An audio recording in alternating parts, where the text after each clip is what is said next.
আয় আরও বেঁধে বেঁধে থাকি। কবি শঙ্খ ঘোষ। কবি শঙ্খ ঘোষ রবীন্দ্র পরবর্তী যুগের একজন বিখ্যাত আধুনিক কবি, আপসহীন কবি। তিনি জন্মগ্রহণ করেছিলেন 1932 খ্রিস্টাব্দে 5ই ফেব্রুয়ারি বর্তমান বাংলাদেশের অন্তর্গত চাঁদপুরে। তো তার পৈতৃক বাড়ি ছিল বরিশাল জেলার বানরিপাড়ায়। মায়ের নাম অমলা বালা ঘোষ, পিতা মনীন্দ্র কুমার ঘোষ। বাবা মায়ের সঙ্গে তার পাবনাতে তিনি ভর্তি হন এবং সেখানে তার ক্লাস 6 পর্যন্ত সেখানে চলে। ক্লাস 6-এ একেবারে তিনি ভর্তি হয়েছিলেন। তার পিতা ছিলেন সেই স্কুলের প্রধান শিক্ষক। 1946 সালে যখন তিনি 10ম শ্রেণীর ছাত্র, বিশ্বভারতী লোকশিক্ষা সংসদের আদ্য ভারতী পরীক্ষায় উত্তীর্ণ হন। পরের বছর প্রবেশিকা পরীক্ষায় 5টি বিষয়ে লেটার মার্কস পেয়ে তিনি প্রথম বিভাগে পাশ করেন এবং সরকারি বৃত্তি লাভ করেন। 1949 সালে প্রেসিডেন্সি কলেজ থেকে তিনি আইএ পরীক্ষায় প্রথম বিভাগে উত্তীর্ণ হন। এক্ষেত্রেও তিনি সরকারি বৃত্তি লাভ করেন। 1951 সালে এই কলেজ থেকে বিএ পরীক্ষায় পাশ করেন। 1954 সালে কলকাতা বিশ্ববিদ্যালয় থেকে বাংলা এমএ পরীক্ষায় প্রথম স্থান পান। কর্মজীবন এবং সাহিত্য জীবন কীরকম ছিল? 1953 সালে জুলাই মাসে কৃত্তিবাস পত্রিকা প্রকাশিত হলে তার প্রথম বর্ষের প্রথম সংখ্যাতেই শঙ্খ ঘোষের দিনগুলি রাতগুলি শিরোনামে একটি কবিতা লেখা প্রকাশিত হয়। 1955 সালে বঙ্গবাসী কলেজে তিনি কিছুকাল অধ্যাপনা করেন এবং সে বছরের শেষ দিকে মুর্শিদাবাদের জঙ্গিপুর কলেজে অধ্যাপনার কাজে যোগ দেন। 1956 তাঁর লেখা কিশোর পাঠ্য জীবনী গ্রন্থ বিদ্যাসাগর প্রকাশিত হয়। এবছর তিনি যোগ দেন বহরমপুর গার্লস কলেজে। বিবাহ করেন শ্রীমতী প্রতিমা বিশ্বাসকে। প্রকাশিত হয় তার প্রথম কাব্যগ্রন্থ দিনগুলি রাতগুলি। 1957 সালে তিনি সিটি কলেজের অধ্যাপক হয়ে কলকাতায় চলে আসেন। 1963-তে আলোক রঞ্জন দাশগুপ্তর সঙ্গে যৌথভাবে সম্পাদনা করলেন বাংলা ভাষায় বিশ্ব কবিতা সংকলন সপ্তসিন্ধু 10 দিগন্ত। বইটি উৎসর্গ করলেন কবি সুরীন্দ্রনাথ দত্তকে। 1964 সালের বঙ্গীয় সাহিত্য পরিষদ যে ভারত কোষ গ্রন্থ প্রকাশ করেন, শঙ্খ ঘোষ ছিলেন তার সহ সম্পাদক বৃন্দের মধ্যে অন্যতম। এরপর পরের বছর তিনি যাদবপুর বিশ্ববিদ্যালয়ের বাংলা বিভাগে যোগ দেন। 1967-তে প্রকাশিত হয় এখন সময় নয়, নিহিত পাতাল ছাড়া কাব্যগ্রন্থ।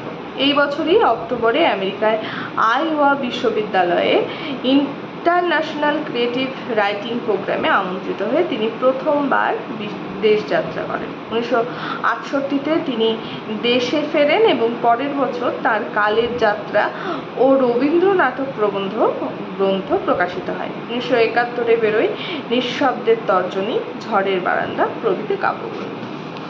তো এরকমভাবে তার অনন্ত কাব্যগ্রন্থ চলতে থাকে। একের পর এক বিভিন্ন সম্মান পান। বিশ্বভারতী, কখনো সম্বলপুর বিশ্ববিদ্যালয় সাহিত্যের শিরোমণি পুরস্কার পান, কবির সম্মান পান, একাডেমি পুরস্কার পান, নরসিংহ দাস পুরস্কার পান, তারপরে বিভিন্ন পুরস্কার পান।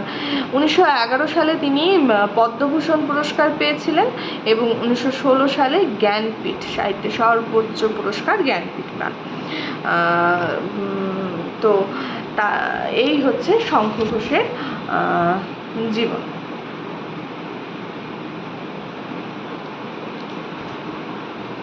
আচ্ছা, এবার আমরা যেটা কবিতাটা, সেটা মূল কবিতাটি, সেটি আমি একটু তোমাদেরকে বলার চেষ্টা করব। দাঁড়াও 1 মিনিট।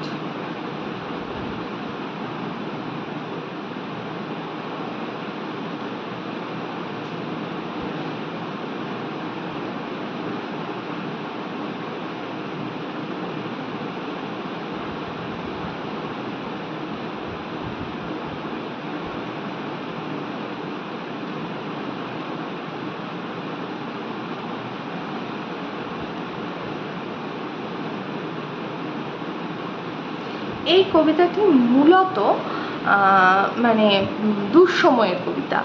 দুঃসময়ের কবিতা কেন? যখন যুদ্ধ বিধ্বস্ত বঙ্গভূমি, যখন শাসক দলের অত্যাচারে মানুষ তিতিবিরক্ত, তটস্থ, যখন সাধারণ মানুষের কাছে বেঁচে থাকার মতন কোনো সামর্থ্য নেই, তবুও তারা বেঁচে থাকছে, তাদের চারদিকে ধ্বংস, দুর্ভিক্ষ, দাঙ্গা, এই সময়ের কবিতা হচ্ছে এই মানে প্রকৃষ্ট কবিতা হচ্ছে আয় আরও বেঁধে বেঁধে থাকি, শঙ্খ ঘোষের বিখ্যাত কবিতা। আমাদের ডান পাশে ধস, আমাদের বাঁয়ে গিরিখাত, আমাদের মাথায় বোমারু, পায়ে পায়ে হিমানির বাঁধ, আমাদের পথ নেই কোনো, আমাদের ঘর গেছে উড়ে, আমাদের শিশুদের সব ছড়ানো রয়েছে কাছে দূরে। আমরাও তবে এইভাবে এই মুহূর্তে মরে যাব নাকি?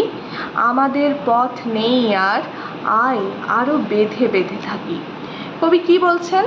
যে আমাদের সমস্ত কিছু চলে গেছে, আমাদের কিচ্ছু নেই, আমরা নিঃস্ব, আমাদের ডান পাশে ধস নেমেছে, আমাদের ডান পাশে ধস, যখন তখন আবার ধস নামবে, অর্থাৎ বিপর্যয়। আমাদের বাঁয়ে গিরিখাত মানে খাদ, ডান পাশে ধস নেমেছে, বাঁ পাশে খাদ, অর্থাৎ আমাদের কোনো জায়গায় যাওয়ার জায়গা নেই, আমাদেরকে এখানেই থাকতে হবে। আমাদের মাথায় বোমারু মানে ডান দিকেও যেতে পারবো না, ডান দিকেও বিপদ, বাঁ দিকেও বিপদ, আমাদের মাথার ওপরেও বিপদ, মাথার ওপরেও বোমারু, যখন তখন বোমা পড়বে আমাদের মাথার উপরে।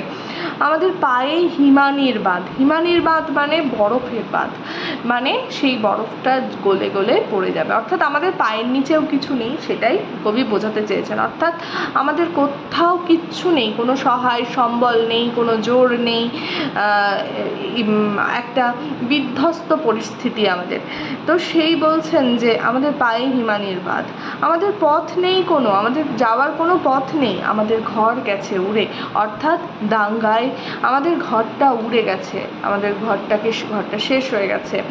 আমাদের শিশুদের সব সব অর্থাৎ মৃতদেহ, অর্থাৎ আমাদের চারপাশে আমাদের সন্তানদের মৃতদেহ ছড়ানো রয়েছে কাছে দূরে আমাদের নিরীহ নিঃসহায় বা নিরীহ কি বলবো শিশুদের সব কাছে দূরে হত্যা, যুদ্ধের পরে হত্যায় বিভৎস হত্যালীলা চলে, আমাদের সন্তানদের সব মৃতদেহ পড়ে আছে, আমাদের কিছু করার নেই, অর্থাৎ আমরা বিধ্বস্ত, আমরা কতটা ভেঙে পড়েছি সেটাই বোঝাচ্ছে।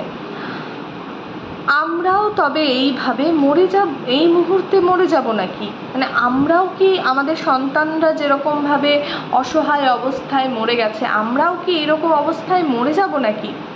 আমাদের পথ নেই আর, আয় আরও বেঁধে বেঁধে থাকি। বলছেন আমাদের কোনো পথ নেই, আমাদের আর যাওয়ার কোনো রাস্তা নেই, আমরাও আমাদের সন্তানদের মতন এরকমভাবে মানে মরে যেতে পারি এই মুহূর্তে, যেহেতু আমাদের ডান পাশে ধস, বাঁ পাশে গিরিখাদ, মাথায় বোমারু, পায়ে হিমানির বাঁধ, আমাদের সন্তানদের সব কাছে দূরে ছড়ানো রয়েছে, আমরা যে কোনো মুহূর্তে আমরা চলে যেতে পারি, অর্থাৎ আমরাও ক্ষণস্থায়ী, কিন্তু তবুও যতক্ষণ না চলে যায়, যতক্ষণ বেঁচে আছি, ততক্ষণ আমরা বিচ্ছিন্ন না হয়ে যায়, আমরা সকলে, অর্থাৎ আমরা যারা নিরন্ন মানুষ, যারা অসহায় মানুষ, যারা নিপীড়িত মানুষ, তারা একসাথে একজোট হয়ে থাকি, তাও আমরা কিছুক্ষণ হয়তো বেঁচে থাকতে পারবো বা আমরা বেঁচেও যেতে পারি। তাই বলছেন যে আমরা আয় আরও বেঁধে বেঁধে থাকি, আয় আরও জড়িয়ে থাকি সকলে, মানে একতার কথা কবি বলেছেন। আমাদের ইতিহাস নেই, অথবা এমনই ইতিহাস আমাদের চোখ মুখ ঢাকা, আমরা ভিখারি 12 মাস, পৃথিবী হয়তো বেঁচে আছে, পৃথিবী হয়তো গেছে মরে, আমাদের কথা কে বা জানে, আমরা ফিরেছি দৌড়ে দৌড়ে, দৌড়ে মানে দরজায়, কিছুই কোথাও যদি নেই, তবু তো কজন আছি বাকি, আয় আরও হাতে হাত রেখে, আয় আরও বেঁধে বেঁধে থাকি। কি বলছেন? যে আমাদের ইতিহাস নেই। আচ্ছা, ইতিহাসে কাদের, এই যে ইতিহাস নেই অথবা এমনই ইতিহাস আমাদের চোখ মুখ ঢাকা, কথাটার মধ্যে কবি বলতে চেয়েছেন আচ্ছা, দাঙ্গা বা যুদ্ধ হলে সব থেকে বেশি বিধ্বস্ত কারা হয়? গরিব মানুষ বা খেটে খাওয়া মানুষ। মিছিল যে হয়, মিছিলের মধ্যে মিছিলের মুখ কারা হয়? এই গরিব মানুষরা, এই মিছিলে হাঁটা খেটে খাওয়া মানুষরা। কিন্তু কার নাম হয়? যে মিছিলের নেতা হয় বা যে যুদ্ধের সেনাপতি হয়। কিন্তু সেই সেনাপতি তো একজন, আসলে যুদ্ধটা করে যে অসংখ্য অসংখ্য সৈন্য, অসংখ্য অসংখ্য হেঁটে যাওয়া মানুষ মিছিলে। তাদের জন্য কিন্তু আলাদা কোনো ইতিহাস লেখা হয় না। তাদের ইতিহাস ওর মধ্যেই লেখা থাকে যে বহু বহু মানুষ সিপাহী বিদ্রোহে বেরিয়েছিল, বহু বহু মানুষ মুক্তিযুদ্ধে বেরিয়েছিল। তো এই যে মানুষ বেরিয়েছিল, মানুষ অংশ নিয়েছিল, মানুষ ভাষা আন্দোলনে, বহু মানুষ, কোটি কোটি মানুষ আন্দোলনে অংশ নিয়েছিল। এই যে কোটি কোটি মানুষ, অর্থাৎ এদের ইতিহাস আছে, আবার এদের ইতিহাস নেই। অর্থাৎ এদের এমনই ইতিহাস যে ইতিহাস এদের চোখ মুখ ঢাকা। হ্যাঁ, তাই বলছেন যে আমাদের হয়তো ইতিহাস নেই বা এমনই ইতিহাস যে আমাদের চোখ মুখ ঢাকা। আমরা ভিখারি 12 মাস, অর্থাৎ বলছে আমরা বুভুক্ষু, আমরা ভিখিরি, আমরা 12 মাস ভিখিরি। আমাদের অর্থের জন্যেই আমরা আর্থিকভাবে বলিয়ান নই, তার জন্যই আমাদের যুদ্ধ হলে, দুর্ভিক্ষ হলে, কোনো প্রাকৃতিক দুর্জয় হলে সব থেকে বেশি ক্ষতি আমাদেরই হয়। আমরা নিজেদেরকে বাঁচানোর বা নিজেদেরকে রক্ষা করার আলাদা কোনো রাস্তা নেই। তাই আমরা প্রত্যেকে, আমাদের রাস্তা কি? একতা, একজোট হয়ে বেঁচে থাকা। তাই বলছেন যে আমরা ভিখিরি 12 মাস। পৃথিবী হয়তো বেঁচে আছে, পৃথিবী হয়তো মরে গেছে, পৃথিবী হয়তো বেঁচে আছে। অর্থাৎ এক শ্রেণীর উঁচুতলার মানুষ যারা নিজেদের মানে আর্থিকভাবে সক্ষম, তারা নিজেদেরকে বাঁচিয়ে নিয়েছে। তারা বিভিন্ন পরিস্থিতিতে যেভাবেই হোক নিজেরা, তাদের ক্ষয়ক্ষতি কম হয়, তাই পৃথিবী হয়তো বেঁচে আছে। আবার এই যে খেটে খাওয়া নিরন্ন মানুষ, এই মানে পিছিয়ে পড়া মানুষ, এদের কাছে হয়তো পৃথিবী মরে গেছে। এরা অনেকে অনেক স্বজন হারিয়েছে, অনেক হয়েছে, তাই এরা মরে গেছে, অনেকেই মরে গেছে, তাই তাদের অনেকের কাছেই পৃথিবী মরে গেছে। আমাদের কথা কে বা জানে? আমরা ফিরেছি দৌড়ে দৌড়ে। আচ্ছা, আমাদের কথা কে বা জানে? সত্যি তো আলাদা করে তাদের কথা কেউ জানে না। দরজায় দরজায় তারা ফিরেছে। এই যে দুর্ভিক্ষ হলে, দেশভাগের পর যেমন বহু মানুষ ওপার বাংলা থেকে এসে ফ্যান দে করে মানুষের ঘরে ঘরে ঘুরে ঘুরে বেরিয়েছে, এদের তো আলাদা করে চেনা যায় না। তাই বলছে যে আমরা ফিরেছি, আমাদের কথা কেই বা জানে? ওই একটা লাইনেই তাদের সমস্ত ইতিহাসকে বলে দেওয়া হয় সেরকমভাবে। তো আমরা ফিরেছি দৌড়ে দৌড়ে, ওরা দরজায় দরজায় আমরা ফিরেছি, আমাদের আলাদা করে আমাদের কথা কেই বা জানে? কিছুই কোথাও যদি নেই, তবু তো কজন আছি বাকি? আমাদের সবাই মারা গেছে, সবাই চলে গেছে, তবুও তো কিছু জন আছি। অর্থাৎ যদি 10 লাখ মানুষের মধ্যে 1 লাখ মানুষও বেঁচে থাকি, অর্থাৎ আমাদের বেশিরভাগটাই যদি চলে গেছে, তবুও যে কজন আছি বেঁধে আছি, আয় আরও হাতে হাত রাখি, আয় আরও হাতে হাত রেখে একসাথে লড়াই করি, আয় আরও বেঁধে বেঁধে থাকি। অর্থাৎ আমাদের যাতে আরও ক্ষতি না হয়, এই যে এই মানুষদেরকে সকলে ব্যবহারও করে, তাতে তাদের আরও ক্ষতি হয়। এই বিভিন্ন কারণে কবি বলেছেন যে আয় আরও বেঁধে বেঁধে থাকি। এই কবিতাটি সব সময়েই আমার মনে হয় ভীষণ প্রাসঙ্গিক একটি কবিতা, এবং খুব ভালো কবিতা, অসহায় মানুষদের শক্তি যোগানোর একটি কবিতা। এবং এই কবিতা বলে যে একতাই হচ্ছে আমাদের বল। আমরা যারা দুর্বল, আমাদের কাছে যাদের প্রচুর শক্তি নেই, আর্থিক শক্তি হোক বা সামরিক শক্তি হোক বা অন্য কোনো রকমের শক্তি যাদের নেই, আমাদের একতাই হচ্ছে আমাদের বল। আমরা যদি এক হয়ে থাকি তাহলে আমরা বেঁচে গেলেও বেঁচে যেতে পারি বিভিন্ন দুর্যোগ থেকে। আচ্ছা, আজকের মতো এই কবিতাটি আশা করছি বোঝাতে পারলাম। ভালো থেকো।